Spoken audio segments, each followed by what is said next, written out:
Assalamualaikum warahmatullahi wabarakatuh. Selamat pagi dan salam sejahtera untuk kita semua. Bapak dan Ibu, ketemu lagi dengan saya Haris Irianto, Widya Iswara BPSDM Provinsi DKI Jakarta. Materi pada kesempatan hari ini adalah tentang perencanaan kegiatan pelayanan publik. Nah, perlu kita pahami dulu Bapak Ibu bahwa sebuah konsep perencanaan kegiatan pelayanan publik itu ada kita kenal dengan namanya pendekatan dan indikator kinerja. Nah, ada dua konteks pendekatan di dalam penyusunan perencanaan kegiatan publik. Yang pertama adalah proses pendekatan secara proses, dan yang kedua adalah pendekatan secara substansi. Nah, kalau kita melihat dari sebuah pendekatan penyusunan perencanaan berdasarkan proses, itu kita bisa melihat yang pertama adalah pendekatan politik, yaitu bagaimana pendekatan politik ini berada dalam konteks menerjemahkan visi dan misi presiden atau kepala daerah terpilih ke dalam dokumen perencanaan pembangunan. Nah, itu biasanya terkenal dengan RPJMN atau RPJMD. Nah, yang kedua adalah pendekatan teknokratik. Nah, dalam konteks ini bagaimana kita bisa menggunakan metode dan kerangka berpikir ilmiah untuk mencapai tujuan dan sasaran pembangunan nasional ataupun pembangunan daerah. Nah, pendekatan teknokratik ini biasanya melibatkan dari berbagai macam unsur-unsur akademisi, pakar-pakar atau profesi-profesi yang memang ahli di bidangnya. Terus yang ketiga adalah pendekatan partisipatif. Nah, bagaimana sebuah perencanaan pembangunan itu harus melibatkan baik level yang paling bawah akar rumput gitu ya sampai dengan level yang paling tinggi. Nah, berbagai kepentingan ini bisa kita lakukan dengan cara misalnya musrenbang atau rebuk RW ya. Terus baik itu musrenbang tingkat kelurahan, kecamatan, kota, provinsi, bahkan tingkat musrenbang nasional. Nah, di sini bagaimana kita bisa menggali atau mendapatkan sebuah aspirasi tentang kebutuhan masyarakat dan menciptakan rasa sense of belonging tadi.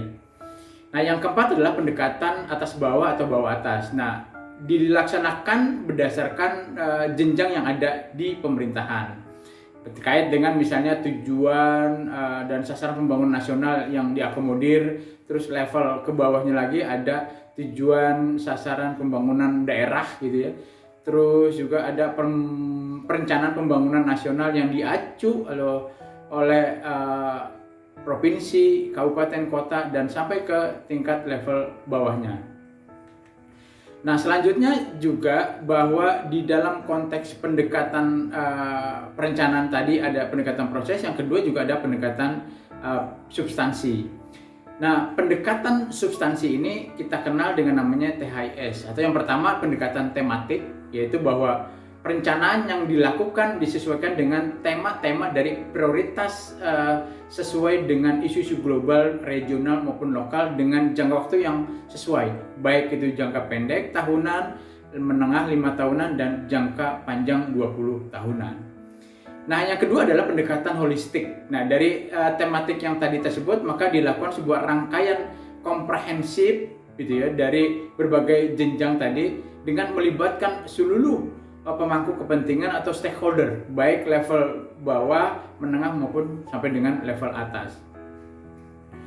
Nah, yang ketiga adalah bagaimana pendekatan integratif ini bisa dilakukan secara sistematis dan berkesinambungan antara kementerian, lembaga, dan daerah dapat mempunyai akses terhadap pendanaan-pendanaan yang efektif dan efisien, yang dapat bersumber dari misalnya apakah itu bisa APBN, APBD, atau ada sumber pendanaan lain, baik misalnya KPBU, CSR, dan dana-dana yang memang bisa dilakukan dalam konteks pembangunan yang ada di nasional maupun di daerah. Nah, sementara yang terakhir dalam konteks pendekatan substansi adalah pendekatan spasial. Nah, bagaimana perencanaan program atau kegiatan yang dilakukan itu berdasarkan pendekatan kewilayahan antara pemerintah pusat dengan pusat, pemerintah pusat dengan daerah, pemerintah daerah dengan daerah yang lain. Sehingga artinya ada sebuah program perencanaan pembangunan nasional maupun daerah yang melibatkan unsur dari tingkat pusat maupun daerah sampai dengan level yang paling rendah. Nah, dalam konteks ini bisa kita lakukan menurut tadi. Apakah pendekatan-pendekatan ini yang tadi saya sampaikan itu juga sudah bisa membuat sebuah proses yang kita sebut dengan namanya tadi pendekatan proses dan pendekatan substansi. Bapak dan Ibu, untuk bisa kita menajamkan dari sebuah proses aturan-aturan tentang perencanaan kegiatan, itu perlu disebutkan juga ada sebuah indikator kinerja. Nah, masing-masing indikator kinerja ini bisa kita lihat dari sebuah matriks. Misalnya kalau kita bisa buka matriks tentang atau cascading dari sebuah Renstra, itu ada kita sebut dengan namanya tujuan. Nah, dari masing-masing tujuan itu ada yang namanya indikator tujuan. Terus yang kedua ada sasaran. Nah, dari masing-masing sasaran juga ada sebutnya indikator. Terus selanjutnya ada program. Masing-masing program juga ada indikator. Kegiatan ada indikator, subkegiatan juga ada indikator. Nah, bagaimana kita bisa menyusun indikator ini? Harus ada yang kita sebut dengan namanya definisi operasional ataupun metadata. Nah, untuk menghitung dari sebuah indikator bagaimana mengukurnya itu harus dirumuskan, gitu ya. Yang paling sederhana yang bisa kita contohnya adalah realisasi dibagi target dikali 100% sama dengan capaian. Nah, itu salah satu contoh rumus yang bisa kita pakai. Nah, apakah ada perhitungan-perhitungan yang lain itu bisa disesuaikan dengan kebutuhan dari masing-masing tujuan, sasaran, program kegiatan, bahkan ke subkegiatan. Jadi ada sebuah rumusan-rumusan yang disepakati bersama untuk kita bisa mencapai dari sebuah indikator yang perlu kita lakukan dalam pencapaian target-target yang sudah kita rencanakan. Nah, terus selanjutnya bahwa indikator atau bagan sebuah informasi kinerja ini juga kita sebut dengan namanya SMART, ya. Bahwa indikator itu juga harus SMART. Nah, kita sebut dengan namanya SMART C misalnya. Kalau SMART itu ada spesifik, ya, terus juga ada measurable, ada attachable, gitu ya, terus juga ada reliable, ada time bound, dan ada C. C-nya itu adalah challenging. Nah, bagaimana ini kita bisa lakukan sesuai dengan tadi kemampuan kita, gitu ya, kemampuan pemilik indikator ini bisa menerjemahkan ke dalam konteks tadi. Apakah siap untuk sarana prasarananya? Apakah siap untuk sumber daya manusianya? Apakah siap untuk dukungan supporting, baik itu anggaran, baik itu metode, baik itu hal-hal yang memang diperlukan untuk dalam menyusun perencanaan kegiatan. Kita masuk ke ranah langkah-langkah penyusunan perencanaan kegiatan. Nah, baik itu di kementerian, lembaga, dan provinsi, ini tidak jauh berbeda. Yang pertama adalah bagaimana kita menetapkan sasaran. Kalau kita sudah lihat tadi Renstra kita di kementerian, lembaga, dan daerah yang mengacu atau berdoman kepada level dokumen perencanaan yang lebih tinggi adalah RPJMN ataupun RPJMD, ini kita turunkan kepada Renstra yang ada di organisasi kita. Nah, dalam konteks tujuan sasaran tadi juga sudah terdefinisikan, baru kita tetapkan tentang sasaran tadi. Nah, indikator sasaran itu mau ke arah mana? Apakah misalnya terwujudnya, terselenggaranya, terlaksananya, dan lain sebagainya, sehingga akhirnya bisa ditentukan penetapan sasaran.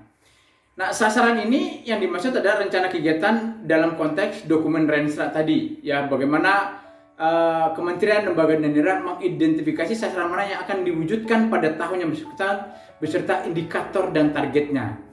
Nah, biasanya indikator dalam konteks yang tadi, sasaran tadi sudah ada, ya, tinggal kita turunkan ke dalam konteks program. Nah, kalau sudah ada tadi tujuan, sasaran, kita cascading lagi ke dalam program yang menjadi ranahnya kementerian, lembaga, dan daerah, maka disinilah kita bisa menentukan bagaimana kita menetapkan program-program yang tadinya dulu kita kenal dengan beberapa macam program, sekarang sudah kita kecilkan, gitu ya. Di modul saya juga ada beberapa contoh dari beberapa kementerian, lembaga, dan daerah yang tadinya misalnya 12 program menjadi hanya 5 program. Ya, walaupun masing-masing program ini berdasarkan kebijakan-kebijakan yang sesuai dengan strategi dalam dokumen rencana strategis. Nah, ini biasanya tertuang atau given yang sudah melekat kepada program-program yang ada di kementerian, lembaga, dan daerah. Contoh misalnya kalau di daerah gitu ya, kita kenal dengan ada sebuah keputusan Menteri Dalam Negeri nomor 050 yang sudah tertera bagaimana program, kegiatan beserta indikatornya. Nah, itu bidang kali bisa, walaupun sudah ada revisi yang terbaru nomor Kependagri nomor 13 tahun Kependagri 1317 tahun 2023. Nah, setelah program sudah clear, baru kita turunkan tentang penetapan kegiatan. Nah, kementerian, lembaga, dan daerah menetapkan kegiatan-kegiatan yang akan dilaksanakan. Yang tadi bahwa harus ada cantolan di atasnya, baik itu program, sasaran maupun tujuan. Sehingga akhirnya bahwa sasaran yang ingin dicapai dalam tahun yang bersangkutan dapat terpenuhi, baik konteks pelaksanaannya, targetnya, maupun realisasinya. Nah, kegiatan biasanya merupakan cerminan dari strategi konkret kementerian, lembaga, dan daerah dalam mengimplementasikan tujuan dan sasaran yang telah ditargetkan. Nah, biasanya rencana kegiatan ini terdiri dari bagaimana melaksanakan dengan metodenya seperti apa, prosesnya bagaimana, keterampilan dalam konteks melaksanakan kegiatan, peralatannya seperti apa, sarana prasarananya, sistem kerja dalam rangka mengimplementasikan program yang telah dibuat sebelumnya. Nah, itu hal-hal yang terkait dengan menyusun kegiatan. Nah, ini ada lagi bahwa dalam menyusun kegiatan juga jangan melupakan kriteria. Yang pertama, relevan dengan program dan sasaran yang akan diwujudkan. Jangan misalnya kita atau pimpinan organisasi kita mau ke kanan, kita hanya nyusun kegiatannya malah ke kiri. Nah, ini jadi nggak selaras gitu. Kalau bahasanya antara dokumen RPJMN, RPJMD, ataupun RPD, bahkan masuk lagi ke Renstra dan Kerenja, itu harus selaras gitu ya. Cascadingnya jelas antara yang punya pemerintah pusat sampai dengan di level kita di penyusunan organisasi, ini harus selaras. Terus juga kegiatan harus cukup untuk mewujudkan sasaran tahunannya, baik itu konteks misalnya 5 tahunan dengan penyusunan Renstra tadi, kita turunkan ke dalam RKT, rencana kerja tahunannya seperti apa. Kita sebut dengan namanya rencana kerjanya. Nah, di situ juga kita bisa buat terkait dengan hal-hal apa, target-target apa, terkait dengan program prioritas yang ada di kementerian, lembaga, dan daerah, serta bagaimana pencapaian dari target itu yang akan kita lakukan. Terus yang keempat tadi ada tahapannya penetapan indikator. Tadi bahwa saya sampaikan bahwa indikator adalah ukuran kuantitatif ataupun kualitatif yang menggambarkan tingkat pencapaian suatu kegiatan yang telah ditetapkan. Tadi misalnya jumlah penyusunan dokumen yang dapat direalisasikan, jumlah pegawai yang meningkat kompetensinya, atau bahasa-bahasa lain yang memang bisa kita lakukan. Contoh misalnya indeks kepuasan stakeholder misalnya. Nah, itu indikator-indikator ini bisa kita lakukan sehingga dapat kita ukur tentang pelaksanaan dari kegiatan yang sudah kita lakukan. Baik input, output, outcome gitu. Level lagi naik ke atas ke impact bahkan ke benefit. Nah, ini yang bisa kita sampaikan dalam konteks tahapan-tahapan penyusunan perencanaan kegiatan.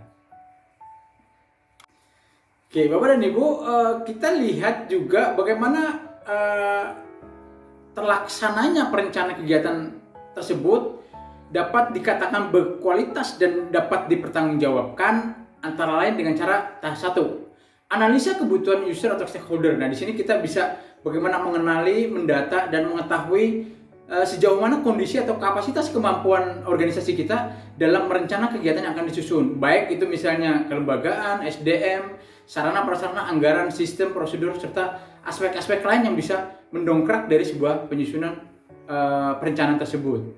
Terus yang kedua adalah bagaimana juga kita bisa melihat sebuah dalam konteks misalnya penetapan standar. Nah, bahwa dokumen-dokumen yang lama terkait dengan pelaksanaan laporan akuntabilitas kinerja instansi publik itu juga bisa kita analisis, gitu ya. Terus juga dokumen evaluasi perencanaan tahun sebelumnya itu juga kita bisa jadikan bagaimana efektivitas penyusunan perencanaan pelayanan yang berkualitas. Nah, standar ini kita sepakati untuk membangun sebuah konsistensi atau komitmen antara kompromi stakeholder dengan harapan masyarakat yang memang membutuhkan tentang perencanaan kegiatan yang berkualitas tadi. Nah, meliputi apa aja? Tadi dukungan pendanaan, SDM yang berkualitas, sarana prasarana, dan lain sebagainya. Nah, yang ketiga adalah ukuran keberhasilan. Bapak Ibu tadi bahwa disampaikan ada indikator kinerja atau key performance indicator, ini menjadi ukuran keberhasilan kita dalam pencapaian tujuan dan sasaran organisasi. Nah, itu tadi bahwa konteksnya bahwa ukuran keberhasilan ini diperlukan dalam menyelenggarakan proses manajemen kinerja yang baik, ya. Terus juga bagaimana pencapaian predikat kinerja itu sekarang ditentukan oleh baik atau buruknya organisasi itu dari sebuah predikat, dan ekspektasi pimpinan ini menjadi penting buat kita lakukan bagaimana mengukur kinerja keberhasilan dalam organisasi kita yang sesuai dengan rencana. Terus juga terkait dengan sumber daya. Bapak dan Ibu, terkait dengan sumber daya juga bisa kita lihat bagaimana resiko-resiko yang ada, terus juga bagaimana kolaboratif kita untuk menggandeng berbagai macam stakeholder untuk kita bisa lakukan, baik itu misalnya swasta, baik itu misalnya organisasi non-profit, perguruan tinggi, hingga masyarakat yang sesuai dengan profesinya masing-masing. Nah, hal tersebut juga harus juga dikendalikan, bahwa rencana kegiatan pelayanan publik ini juga harus ada pengendalian. Nah, bagaimana juga kita bisa memitigasi resiko-resiko yang akan muncul di dalam pelaksanaannya. Makanya konteks perencanaan kegiatan ini menjadi penting untuk bisa dilaksanakan. Apakah berkaitan dengan penetapan, pelaksanaan kebijakan, prosedur, supaya apa yang kita rencanakan berjalan secara efektif dan efisien, serta tujuan-tujuan dari target yang sudah kita rencanakan itu dapat tercapai. Nah, sementara itu Bapak Ibu yang bisa saya sampaikan. Barangkali ada pertanyaan, silakan menghubungi channel YouTube saya, Haris Irianto Sarbini, atau di nomor 0817 650 7169. Semoga bermanfaat apa yang saya sampaikan, dan mohon maaf apabila ada hal-hal yang kurang berkenan. Billahi taufiq walhidayah. Assalamualaikum warahmatullahi wabarakatuh.